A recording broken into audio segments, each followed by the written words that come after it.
Newspaper printing office in HK that was critical of the CCP gets vandalized and set on fire by masked pro-Beijing thugs with police batons. Here's a summary of the article. 4 masked intruders dressed in black set a fire at the printing press of the Hong Kong edition of the Epoch Times in the early hours of November 19, marking the 4th attack to the facility since its opening more than a decade ago. The manager of the printing press said that the incident took place around 3:40 a.m. at the facility located in the Mong Kok area, as the staff there were about to send off newly printed newspapers to the stands. The 4 men immediately ran away after the fire started. The fire caused the sprinkler system to turn on, and a staff member used a fire extinguisher to put out the fire. The staff then called the police and fire department, who arrived shortly after and contained the situation. 2 print machines, 4 rolls of printing papers, and several stacks of newspapers in the factory suffered damage from the fire. The printing press fire marked the 4th attack since the publication established the local edition in Hong Kong in 2000. This post received a score of 36,519, with an upvote ratio of 93%.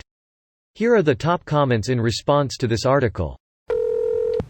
Greater than pro-Beijing thugs with police batons. So, the police.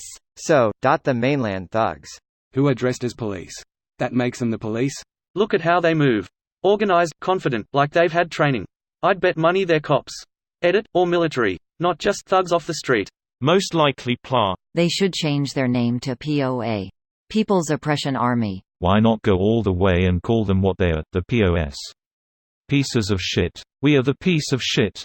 Sing it to the tune of Mulan. Someday I'll make a slave out of you. Important points, for those who don't want to watch the video. This newspaper is pro-Hong Kong and is banned in China for close to 20 years. Newspaper staff does not believe it was protesters that attacked them. I also want to point out that these guys were carrying collapsible batons that are usually utilized by police forces in China and elsewhere, though that on its own doesn't prove anything. Anyone can get one if they try, just that I haven't seen any protesters armed with those thus far.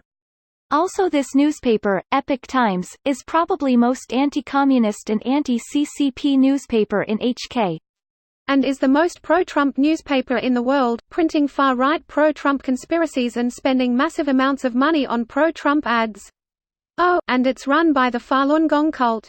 Got anything to substantiate? The Epoch Times is a multi-language newspaper too, founded in 2000 by John Tang and a group of Chinese Americans associated with the Falun Gong spiritual movement. 3. Though the newspaper has been known for general interest topics with a focus on news about China and its human rights issues, it is becoming known for its support of U.S. President Donald Trump and favorable coverage of right-wing politicians in Europe. A 2019 report showed it to be the second largest funder of pro-Trump Facebook advertising after the Trump campaign itself. Maybe true. But doesn't that make it more likely to be a pro-CCP sabotage? Not sure protesters would burn down a Falun Gong newspaper while the CCP is harvesting their organs.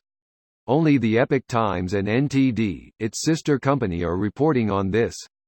This is highly suspect. Epoch Times, NTD, and Voice of Hope. Remember the 3 Falun Gong media affiliates. You'll hear this on conservative Chinese radio in the US tonight, and that's it. Don't forget their propaganda YouTube arm, China Uncensored, which has produced pro-Falun Gong videos like this one, and their theater troupe, Shen Yun. This video was automatically created by Reddit to speech. The article and comments in this video were selected from Reddit according to their upvotes, and any paraphrasing was performed by smmry.com, without any human intervention.